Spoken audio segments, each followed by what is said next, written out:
రేపటి నుంచి మీ ఇద్దరి మధ్య ఏ గొడవ జరిగినా ఆ గొడవ వల్ల నా పరువు పోయినా గుర్తెట్టుకో, నీ బతుకు నా చేతిలో చేతపడి బొమ్మేరో.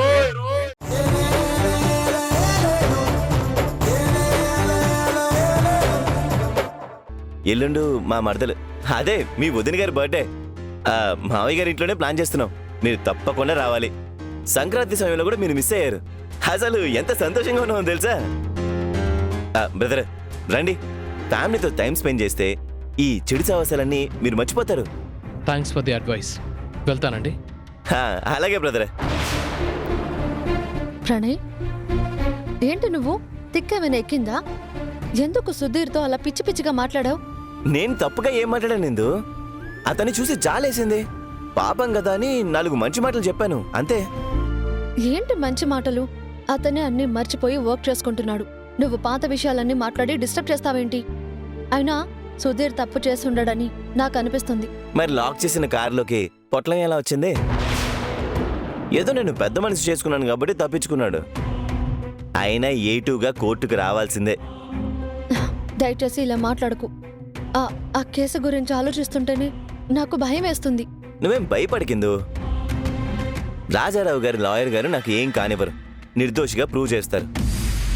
సరే సరే, టైం అవుతుంది. బాయ్. బాయ్. మనం ఎదవైంది అవతల వాళ్ళని ఎదవం చేస్తుంటే భలే సరదాగా ఉంటుంది. పాపం సుధీర్ గాడు.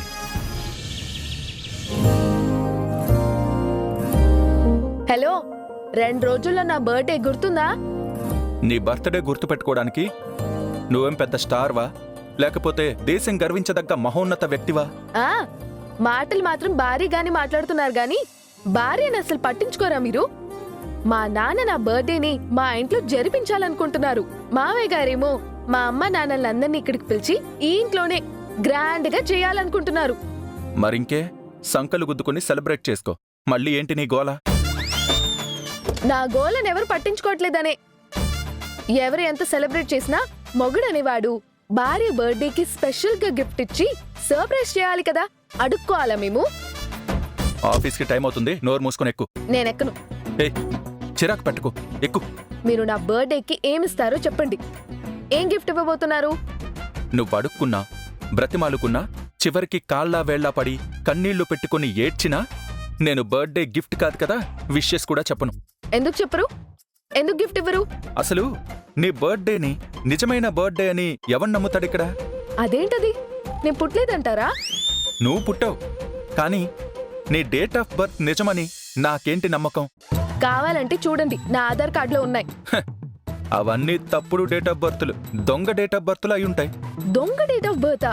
అవును, అన్నీ నీవి దొంగ ఏడుపులు, దొంగ నాటకాలు ఇవే కదా. ఆ రకంగా ఈ డేట్ ఆఫ్ బర్త్ కూడా దొంగ డేట్ ఆఫ్ బర్త్ అయి ఉంటుంది. ఇలా దొంగ నాటకాలు ఆడే వాళ్ళకి ఒరిజినల్ డేట్ ఆఫ్ బర్త్లు ఉండవని నాకు గట్టి నమ్మకం. మీరు టూ మచ్ గా మాట్లాడుతున్నారు. చాలా తక్కువ మాట్లాడుతున్నా, నోరు మూసుకుని ఎక్కు, లేదంటే వదిలేసి వెళ్ళిపోతా. ఏంటి, వెళ్తారా?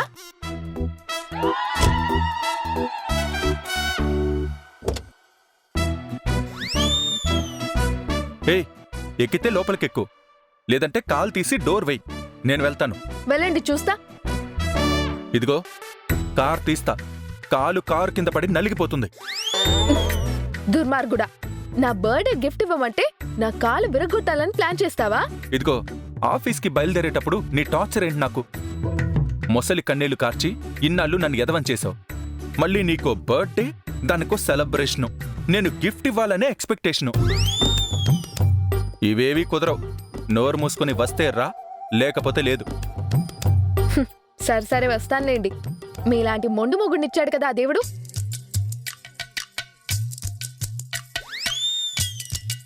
ఆహా, ఈవిడ చూపు మొత్తం మన మీదే ఉంటుంది. ఇప్పుడు చెప్తా. ఏ ఏంటి ఆలోచిస్తున్నావు? ఎక్కువ వస్తున్నా అండి. అయ్యో, అబ్బా, ఏంటి మీరు ఎక్కుతుంటే? నేనేం చేయలేదు కదా తన్ని, ఎందుకు ఇలా చేస్తుంది? అవ్వా, కారెక్కేటప్పుడు కూడా సరసాలా మీకు? మీ జిమ్మడిపోను. మీరు బుద్ధిగా ఉండాలి. ఇలా చేస్తే నేను రాను. ఏంటి కార్లో ఇదంతా? నేనేం చేశాను? ఏం చేయడం ఏంటి? కాస్తైనా ఉండాలి. చుట్టూ జనాలు మనల్ని చూస్తూ ఉంటారనే ఇది కూడా లేదు మీకు.